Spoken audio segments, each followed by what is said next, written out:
I was working 2 and 3 jobs, and Heather was working full time, and we couldn't pay the bills. Yeah, you're gonna have to cut here.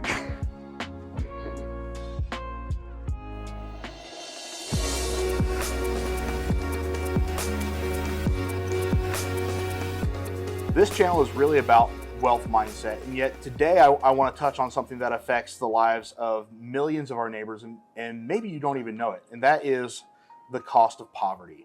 So today on Real Value, I am proud to introduce the man who really brought me out of poverty, and that is my father, Greg Blatt. Dad, I'm really honored to have you here to talk through this, and really what I want to talk about today is the opportunity we had recently to do a cost of poverty simulation and then bring that back to real life. So can you explain what is a cost of poverty experience? Sure. So first of all, thanks for having me. Appreciate it. The cost of poverty experience is really a simulation that you take on a role of somebody living in poverty right here in the Dayton, Ohio area. And so you get to live in their footsteps and their lives for what is simulated to be a month of time, broken down into 15-minute segments. But what was interesting about the cost of poverty for me, the first time I was introduced to this back in 2017, I think, it was impactful. I came into the experience with a lot of unknown biases, to be honest with you. My bias was people were in poverty because they were uneducated, because they were lazy, perhaps, because they just didn't have the motivation or the resources, and didn't have the drive or motivation to do anything, and that was not the case. So as I went through that experience, what I found out was that people get into poverty because life happens to them.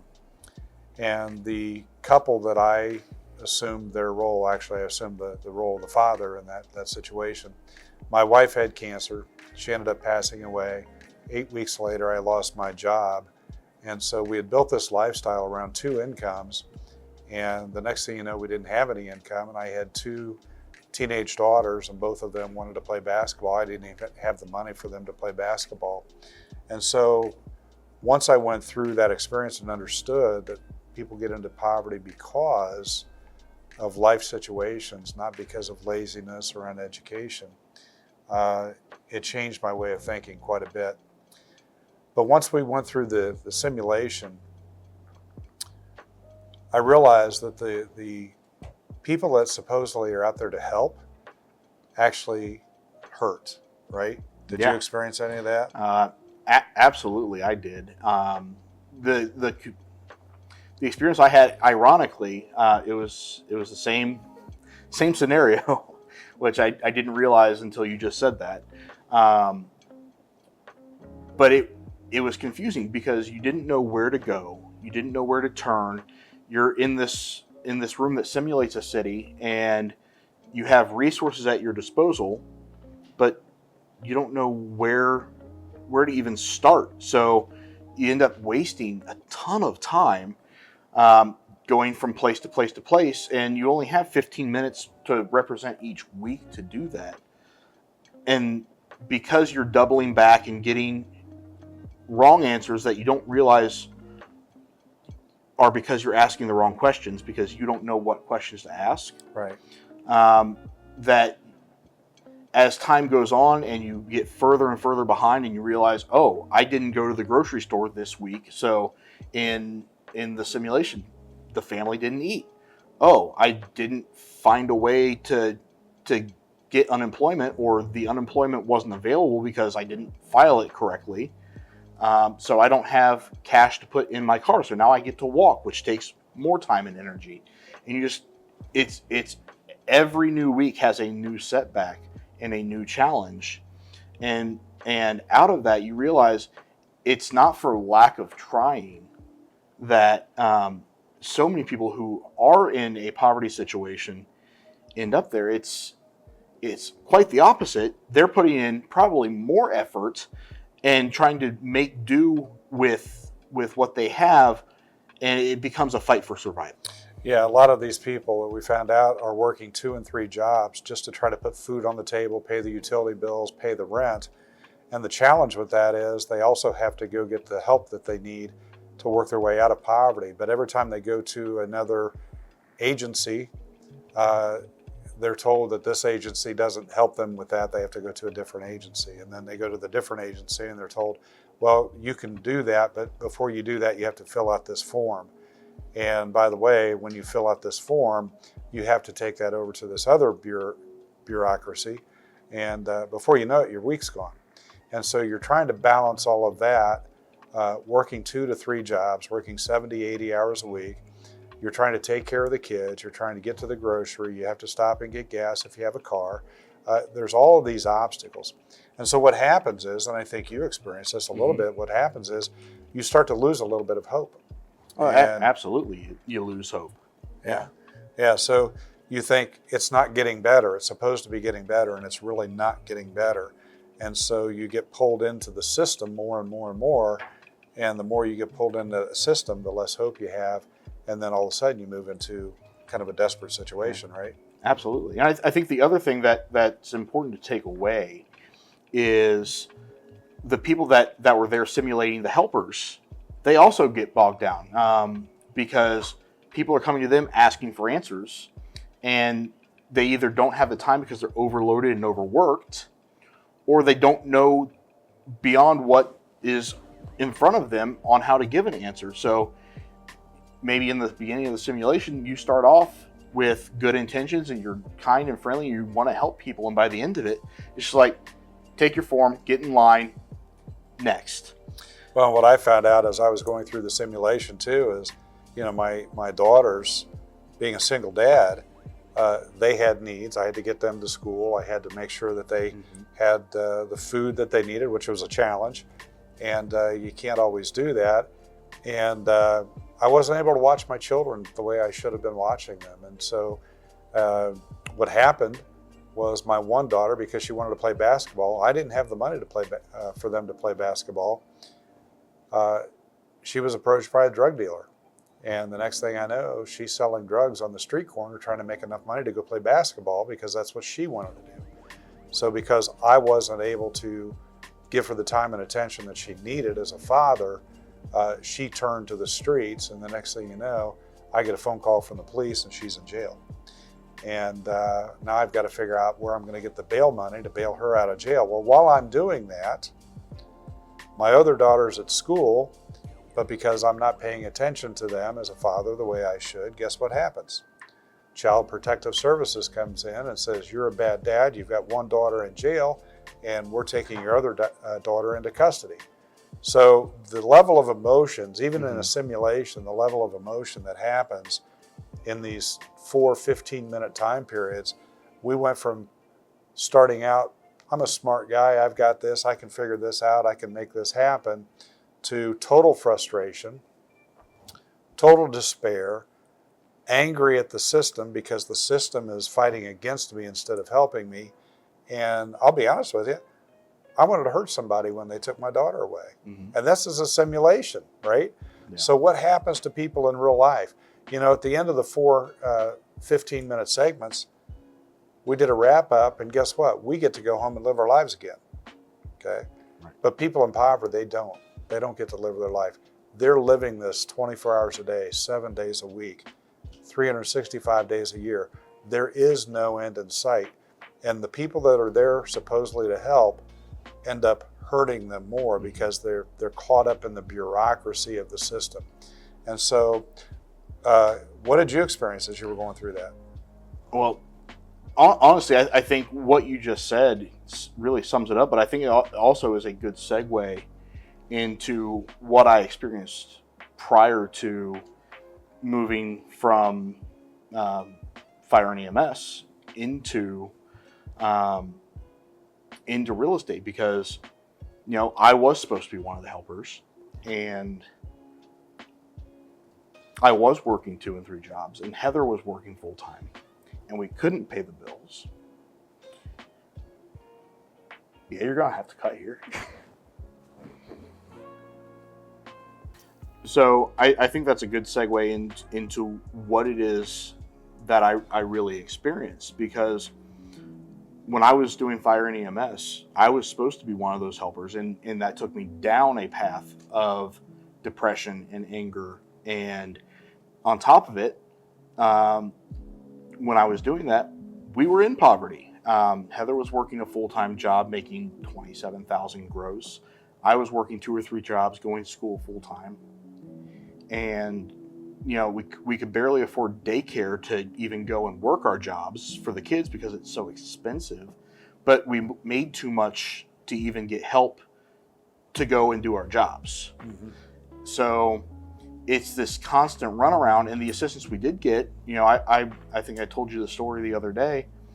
We had WIC for groceries because of how old the kids were, and the qualifications for that. And I remember going to the Belbrook Kroger and Heather pulling out the WIC card to pay for the groceries, and some gentleman who had biases, I'm very sure, are similar to what you had prior to COPE, says, well, why don't you just take my wallet out of my back pocket since I'm paying for your groceries anyway? Well, he doesn't know anything about our experience. Right. At the time, I could have killed him. Yeah, the emotions are high, right? The emotions are very high. And looking back now, I mean, that's still a very hurtful experience, because you expect empathy from people. I don't expect them to pull their wallet out, and I don't expect to be treated special. But I think what people miss is that people in poverty don't choose to be in poverty. Right. They are trying as hard as they can in many cases, and because of circumstances, they can't get out of it. And because they're caught in the trap, they begin to lose their dignity. Yes. And when you lose your dignity and you lose hope, you move into this desperate situation. I've always said, poverty takes good people and turns them into bad people, because they do move into survival mode, and they do things they wouldn't normally do. They turn to crime, they turn to selling drugs, they turn to whatever they have to do to survive, right? You're just trying to make ends meet. You're trying to get the bills. Well, and you develop coping mechanisms. I've heard you say a number of times, even today, you still say this. You weren't raised that way. Well, I've developed coping mechanisms. I have a dark sense of humor. I still, from time to time, have a very crude mouth, and we talk about that often. We do, these are the kinds of things that people who experience poverty do, because it becomes that fight or flight scenario where the adrenaline is constantly pumping. You're not sure where your next meal is coming from.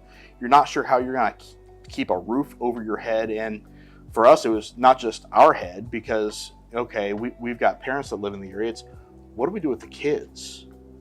Because you and mom work, and Heather's dad and stepmom work, and you guys have lives to live. So how do we make that work? And I think when we sat down for breakfast before I got licensed, and you said you've got to change, and it's got to start with the programming. It's because right now, what's happening is all of your results have been negative. Right. And you're seeing all of these bad things happen on your job. We didn't even touch on the stuff that was happening in my personal life, which realistically we probably should have. And yet, just the mere conversation around, you have to change your programming, which will change your thoughts and your feelings, and your actions, which will lead to better results. Right. And I think it's an inside-outside job. It is. And I think what has happened in that time is now the results are changing the programming, which does change the thoughts and the feelings and the actions. And now you get to watch me on camera tell people about how that experience has changed my life. But more importantly, it's not just I said affirmations, I'm good. It was it was getting back to that spiritual transformation, which I think if you base it solely on the logic of PTFAR, you'll get there partially, but it won't have the same effect as the spiritual transformation along with the mental restoration. Right. So what did you learn out of that experience, Tyler? I mean, you went through, like you said, the darkest time of your life, right? Mm-hmm. And here you are today. You've got a successful business. You're doing quite well. So there is hope, folks. There is hope. But what did you learn? I mean, we don't learn from our successes, do we? We don't learn anything when we're riding on top of the wave of success. The only time we learn something is we're down in the trough and we can't see anything but water getting ready to crash in around us. We think our world's coming to an end, and you get to the end of yourself. So what were your takeaways when you were down in that deep trough? I think my takeaway, and this is the same for my lived experience as well as the simulation, is the system is broken. You can't rely on the system to fix it. It really begins with the relationship, with someone reaching down, with someone reaching their hand down and saying, I will stand with you. We're going to have to refilm this. So I think what I learned is it starts with the relationship. You have to have someone who is willing to reach their hand down to where you are and say, I'm going to stand with you and walk alongside you through this journey. Because absent that, the system is completely incapable of helping people find their way out. Yeah, in fact, one of the people that was one of the real live people that are living in poverty today at the end of the simulation, this last time we did it, said just that. She said, we don't need more programs. What we need is people. We need those relationships. We need people to help guide us. The programs aren't working. And I think that's really what's so important about this channel, and what I'm trying to do here is, I feel that when people have financial education and when they have someone who's talking through the challenges of becoming financially educated so that you can make better decisions. Granted, it's virtual. I may not be standing right there, and yet I want people to feel like there are people who have made it, and because I made it, and with how far down I was, those people can do it too. Yeah. There is hope, folks. There is hope. There's programs out there. One is called Thrive Together. They're a group of volunteers, and they're people that care, and they come alongside people that are actually living in poverty, what I call the working poor. They're working 2 or 3 jobs, and they're trying to get out, but they're getting the runaround with the system. So Thrive Together, what they do is they come alongside, they give you that hand up instead of the hand out, and they coach you on a weekly basis, and they help you through the emotional challenges that you have. They help you with basic life skills, getting your feet back on the ground again, helping you with your finances, making sure you're on a budget, and get you turned around. And I can tell you some of the case studies that came out of there, real live people again. Not only did they come out of poverty, but they were able to start businesses, much like you did. And one young lady, she was a single mom. She started a business in downtown Dayton, and she now employs 5 other people.